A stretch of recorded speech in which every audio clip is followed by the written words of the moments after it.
Jorgelt Kivano Kujvajo. Boy, it sounds so much nicer when you're actually in Budapest saying Jorgelt Kivano Kujvaj. It, it's nice to be back. It's nice to be back. You know, Edit one time, my dear friend Edit, I love you. Okay? Let me just tell the world. All right? I love you like a friend, Edit. Okay, like a friend. I don't want Amadeo getting jealous. Okay, but I love you to death. Edit recently was asking me when I told her that I'm going back to Budapest. Edit is Hungarian. She say, why do you always go back to Budapest? You always go back to Budapest.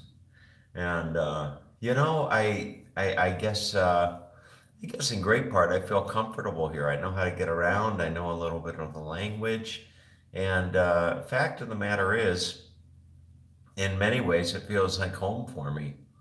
I don't know if it's I don't know if it's my grandfather's spirit Istvan that always brings me back to this special city. But nonetheless, here I am in Budapest. I should say here we are.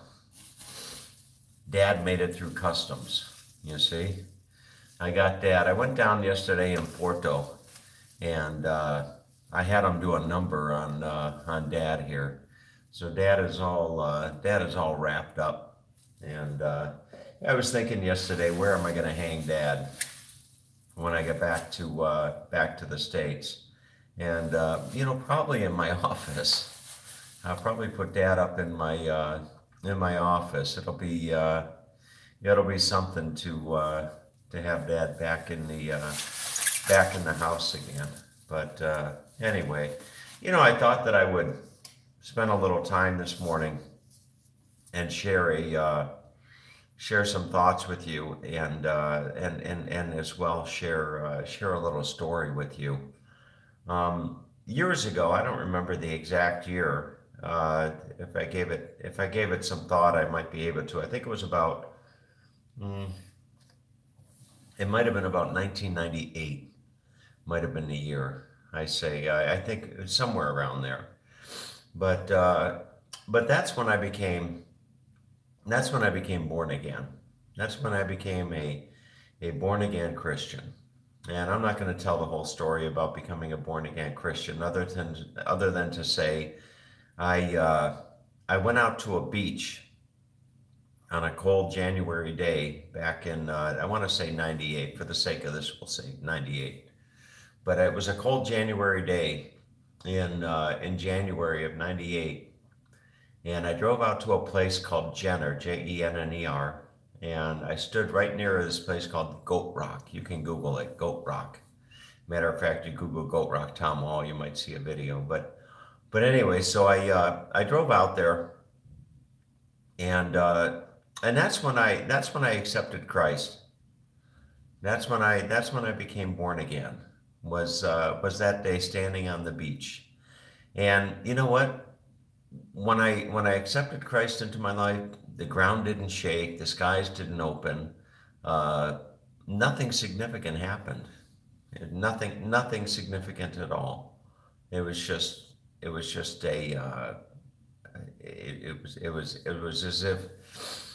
as if nothing had happened at all. But anyway, so there I went back to after that visit out to the coast. I went back into my into town, and went on with life, so to speak.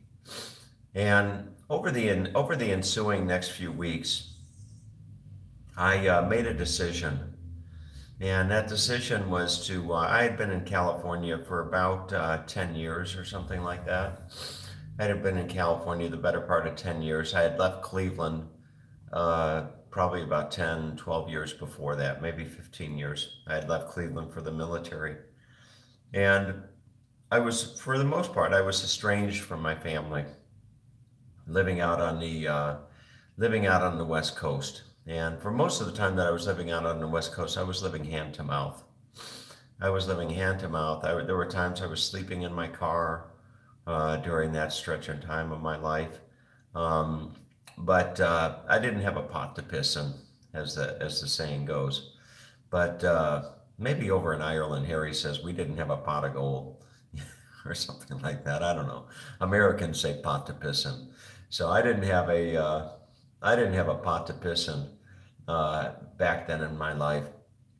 And I think that my family always looked at me as some irresponsible individual, just having a good time out there in California and what have you. And anyway, so long story short, uh, I went back into town and went on with my life, and I started reading the Bible and all this type of stuff. I even had an earring. I had an earring in my left ear with a cross, and I think I still have that earring tucked into my Bible somewhere. But I put an earring in my ear, a cross, and and at some point in time, I decided that I was going to go back home. I decided that I was going to make a trip back to Cleveland and reconnect with my family. And I took everything that I had, which wasn't a hell of a lot, and I put it into a little storage locker, a very small storage locker. And put it into a very small storage locker. And I got into a little car that my dad helped me buy, got into a little Ford Festiva, and I drove across America and what have you. But I'm getting ahead of myself, because when I made that decision to drive home, it was a big decision for me. It was a really, really big decision to drive home. That drive home after being away for so many years. And to be quite honest with you, I was a little bit scared about leaving California and going back to Ohio. And I drove out to the ocean the day that I was going to leave. And that day was April 8th. It was April 8th. And I'll tell you why I remember that. I started keeping a journal. And it was April 8th that I went out to the ocean. And unlike the day that I accepted Christ, which was raining and gray, I went out to the ocean on this day, April 8th, and it was beautiful. Just beautiful, blue sky. And I remember making that drive out through Guerneville and what have you. And I remember asking God, remember on the drive out there, asking God for a sign. Give me a sign, God. Just give me some type of sign, that I'm doing the right thing, that I'm going in the right direction. And I got out. I got out to the coast that day. And as I got out of my car, I looked up into the sky, and there was one of the most beautiful, unusual clouds I've ever seen in my life. It was a cloud up in the sky, and it was a perfect ring. It was a perfect ring. It was a ring. It was as if it was it was as if God was smoking a big stogie. It's as if God was smoking a big stogie, and he kind of went, and he blew out this perfect ring of a cloud down to Goat Rock. And I sit there on the beach, and I looked in disbelief. And I have a picture of it. I have a picture of this cloud. I took a picture of it, interestingly enough, and somewhere in one of my boxes of stuff, if I ever pass and somebody's got to do the task of cleaning out all town stuff, you'll see an 8x10 picture of a cloud that was in a perfect ring, like a smoke ring, and I looked at that, and to me that was an opening. It was an opening. It was an opening. It was an opening to heaven. It was an opening to God, to go through. So I've always what made me think of this story. What made me think of this story was yesterday when I was at the airport and I looked out of the window and I saw the clouds in the sky. It's always the looking to the sky, looking to the clouds. I remember, I'm kind of wandering here. getting a little emotional, actually, as a matter of fact. But I always, for whatever reason, I feel connected. I feel the most connected, and you know, when I look to the sky and I see such a beautiful sight as I did last night, it just it just moves my soul, it moves my spirit, and it just connects me to the Lord. I remember driving around with my dad all the time down in Florida, and down in Florida you get these massive, big, beautiful cumulus clouds that form. And I remember my dad used to sit there in the passenger seat all the time in my car, and he'd point up and he'd say, "Tommy, look at the clouds. Look at the clouds. They're beautiful." And you know, so yesterday when I was at the airport and I looked out the window and I saw that beautiful sky, um, you know, I was just compelled to say the Our Father. That's what I say in my mind. You know, oftentimes I'll recite the Our Father. And yesterday I thought to do a video just because I think it's important that people that follow me, they know that side of me. They know that personal side of me, that deep personal side that you know, that I have a, you know, relationship with the Lord. And I was thinking that I was thinking on the flight last night, you know, that when when I look to the horizon, when I look to the clouds, I see, you know, where I see in my mind, I see the curvature of the earth. I see the curvature of the earth and I see the vastness of space. That's what I see. You know, the curvature of the earth and the vastness of space. When I look off into the distance into such a beautiful sight as I saw last night there. And I don't know what others see, what other people, but I would think that a good majority of people look at the sky and just see the sky. They just see the, you know, the sunset and what have you. I got a cold. I got a cold from the flight, but nonetheless, and the reference to passing time. The reference to passing time was, you know, one of the biggest things for me about becoming born again was I transitioned from a point in time in my life where I hoped that there was a God to where I know that there's a God. And there's a big difference. There's a big difference going through life between hoping and knowing. I mean, hope is a beautiful thing, you know, and you should never take hope away from somebody.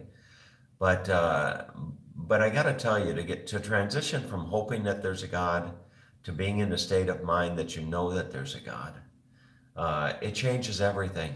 It changes everything. It kind of makes going through life. It kind of makes going through this life seem as if you're just passing time. You're just going through the motions. You're going through the motions, waiting until you know, waiting until you're in heaven, and that is